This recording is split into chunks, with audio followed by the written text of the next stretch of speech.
Olá pessoal, eu sou a Bia Marra Eu sou José Collia, e hoje nós estamos aqui para o segundo episódio do Vivendo com Plantas. Vem com a gente!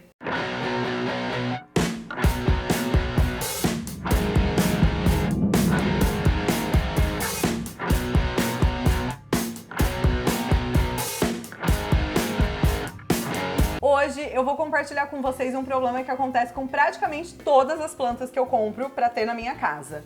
Elas simplesmente ficam com esse aspecto. Zé, por que que as minhas plantas têm como resultado de vida essa característica? O que que acontece aqui?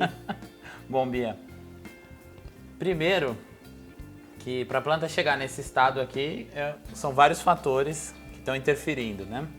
Primeira coisa que pode acontecer, e o mais comum, é a falta do cuidado correto ou do posicionamento incorreto da planta. Ela está num lugar de muito sol ou de muita sombra para essa espécie especificamente. E um outro fator, que é o objetivo do nosso vídeo hoje principal, é falar um pouquinho sobre o que está acontecendo aqui dentro do vaso. Muitas vezes a gente tem uma formação de solo pouco rica do ponto de vista nutricional e do ponto de vista de drenagem, e a planta acaba sucumbindo a essa situação.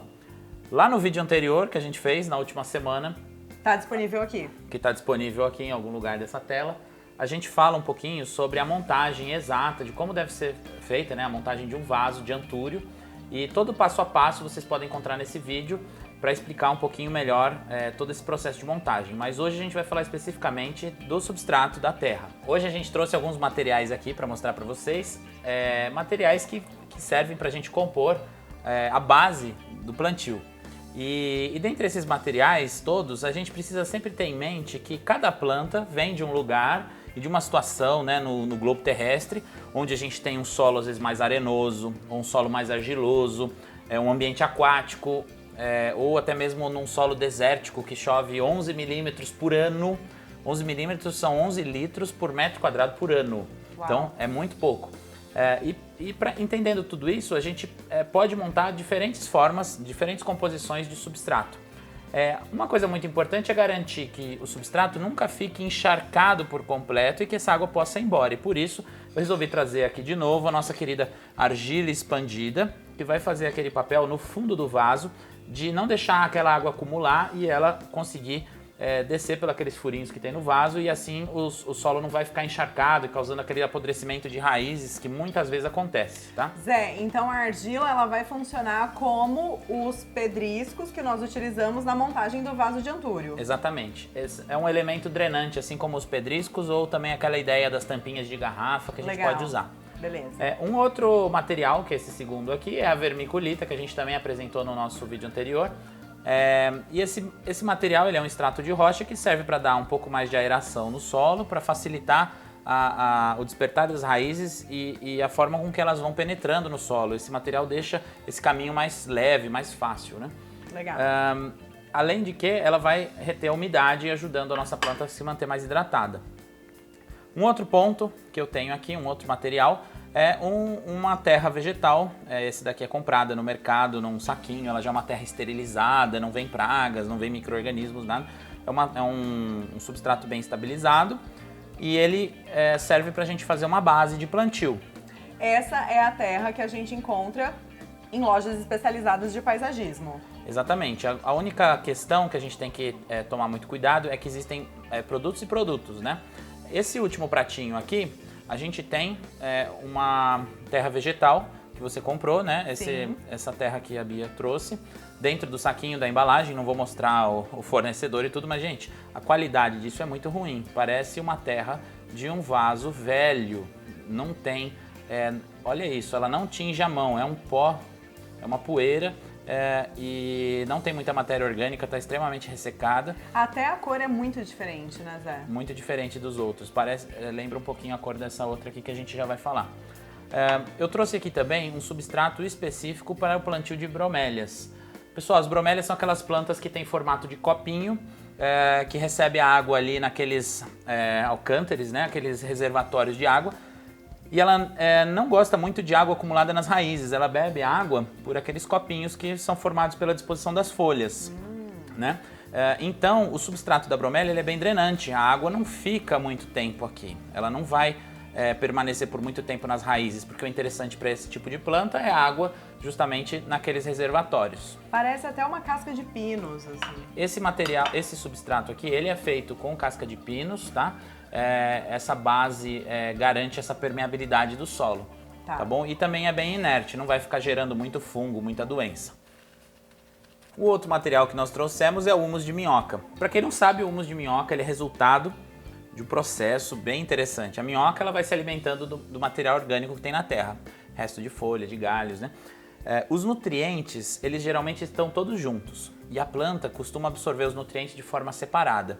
Então, a função ecológica da minhoca, além de dar aeração para o solo, para a água permear bem, é que ela come esse material orgânico e quebra esses nutrientes e separa esses nutrientes, facilitando assim a entrada desses nutrientes na planta. Então, o humus de minhoca, além de ter bastante atividade microbiológica, ele já fornece nutrientes de uma maneira mais facilitada para a planta. Então, é bem bacana. Ou seja, o resultado da digestão da minhoca é excelente para formação do nosso vaso, para receber as plantas. Perfeito. Outro material que nós trouxemos aqui também é o esterco bovino curtido.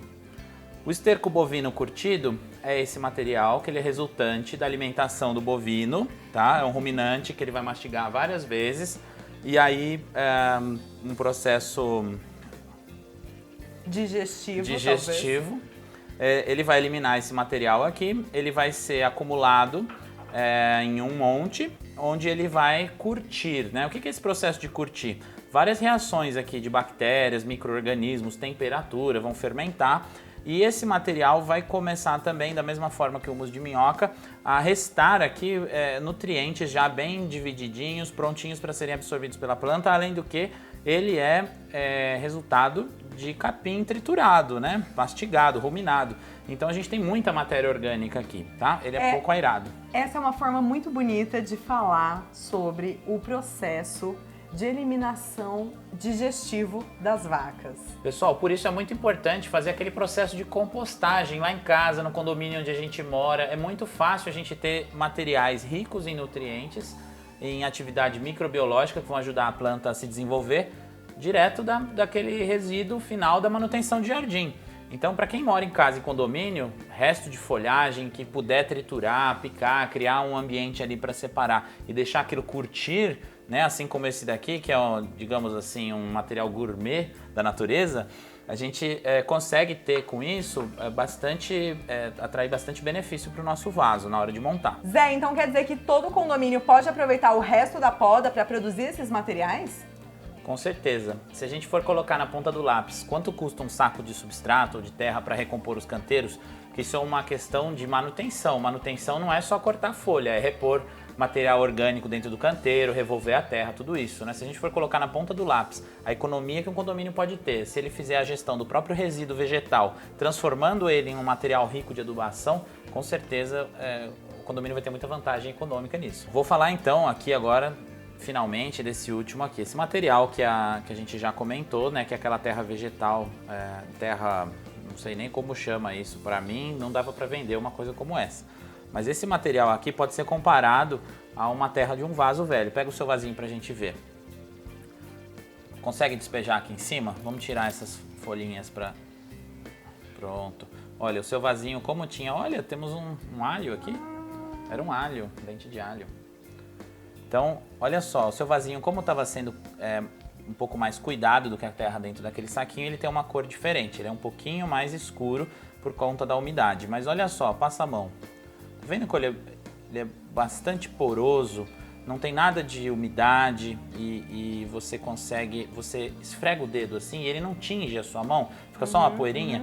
Isso já é um sinal indicativo de que não tem muita matéria orgânica aqui. E se não tem muita matéria orgânica, não absorve água, não tem nutriente ali, tá? Então, o vaso, quando a gente se desfaz dele, não deu certo, a gente precisa recompor. Como que a gente faz para revitalizar, requalificar esse substrato para ele servir de novo para o plantio adequado? Vamos então agora ao ponto que interessa. Como reaproveitar essa terra que sobra dos vasos, das plantinhas que a gente traz para casa e não sobrevivem? Legal. Ó, a gente pode começar da seguinte maneira. Lá naquele vídeo anterior, né, que a gente já comentou, a gente tem como estruturar a montagem do vaso. Então a gente vai pôr a argila expandida, aquela manta de bidim, tá? E aí a gente vai compor esse substrato. Como isso daqui tá muito velho, já com pouca condição nutricional, né, de fornecer para a planta aquilo que ela precisa, a gente vai enriquecer isso com outros elementos, tá? Ele é bastante aerado, mas quando a gente molha, eu trouxe até um pouquinho de água aqui, vamos ver a capacidade que ele tem de interagir com a água. Se tingir muito a mão, quer dizer que ele tem matéria orgânica e argila, é só que ele está muito ressecado, né? Então eu vou colocar um pouquinho de água na minha mão, põe um pouco desse substrato aqui. Vamos fazer um pouco de bagunça. Olha só que legal. O que antes parecia ser muito seco, né? A gente tem agora com essa entrada da umidade, a gente tem a evidência de que tem uma certa quantidade de matéria orgânica porque ele está atingindo a nossa mão. Se fosse só areia, né, uma coisa mais arenosa, não ia atingir nossa mão, ia ser abrasivo, mas não ia ter esse aspecto de cor. Inclusive é muito comum a gente ver, até na indústria da tecelagem, a gente ter tingimento de tecidos feito com esse tipo de material da terra. Constatado que a gente tem aqui uma certa quantidade de matéria orgânica, a gente vai adicionar um pouquinho do elemento aerador, que é a vermiculita. Vamos adicionar um pouco de elemento que tem atividade microbiológica mais latente. Qual desses aqui você acha que seria o melhor pra gente adicionar? O humus de minhoca ou o esterco. Perfeito. A gente pode pôr até um pouquinho dos dois, tá? Tá. Geralmente, eu não posso passar uma receita muito precisa aqui em termos de quantidade por conta das variações de tamanhos dos vasos que a gente tem. Mas a gente pode falar um pouquinho em proporções, né? Vamos imaginar que a gente vai compor o nosso vaso, tá? Então eu vou pegar essa terra antiga, vou adicionar 3 partes dessa daqui, tá certo? A ela eu vou colocar uma parte de vermiculita, que é o elemento aerador, que vai ajudar a segurar a umidade. Vou adicionar uma parte de humus de minhoca, que faz com que a atividade microbiológica, né, se ative lá naquele solo, e também o esterco, que vai ter o mesmo papel, tá? Com bastante matéria orgânica ainda, para ajudar essa planta a ter subsídio de se desenvolver. Então, a receita ideal seria 3 partes da terra velha, Perfeito. uma parte do humus de minhoca, uma parte do esterco bovino e uma parte da Vermiculita. vermiculita, que traz aquele efeito drenante para o solo. Efeito drenante, aeração e retentor de umidade. Ótimo. Dito tudo isso, significa que nós podemos reaproveitar a terra dos vasos das plantinhas que não sobrevivem. Com certeza, inclusive porque esses elementos aqui, como vermiculita, humus de minhoca, esterco bovino, a gente encontra em porções pequenas no mercado. Hoje, os mercados, né, os gardens, eles têm cada vez mais produtos assim em porções menores para que a gente possa ter em casa, sempre para recompor, fazer essa manutenção dos vasos. E não somente esperar a planta morrer para a gente fazer esse trabalho. Uma vez a cada ano, 1 ano e meio, a gente pode recompor o substrato do nosso vaso, tirando 1/3 da terra daquele torrão, tá? E renovando, fazendo um blend como esse. Como a gente ensinou no vídeo do plantio do Antúrio. Exatamente. Mas se você acha que o vídeo de hoje já acabou, tá muito enganado. Nós temos o desafio do diretor. Experimenta um dos itens. Experimenta um dos itens.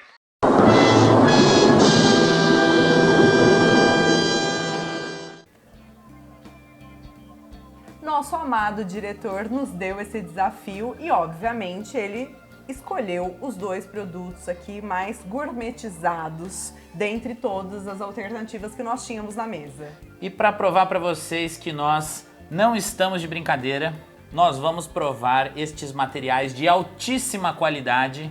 Excrementos de ruminantes e anelídeos. Que deselegante. Né? Totalmente né? deselegante. Nós estávamos... E agora pra gente decidir quem vai comer o que, nada melhor que um par ou ímpar. O que você acha? Topa? Bora. Topa? Topou. Bora. Par. Ímpar. Yes!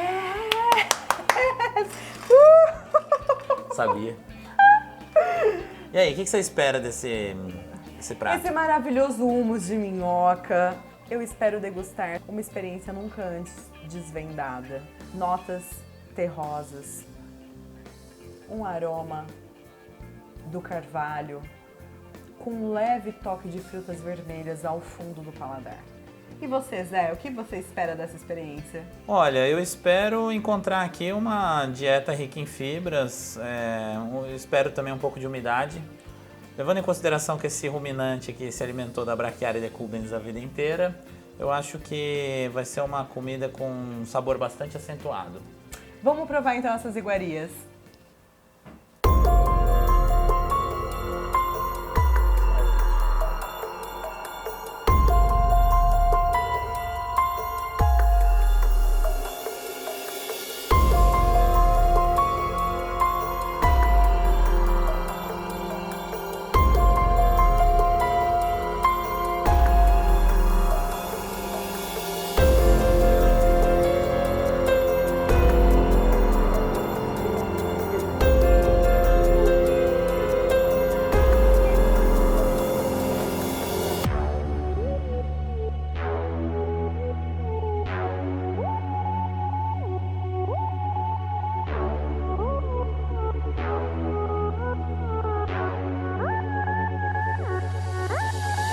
Depois de pagar esse mico, Por vocês.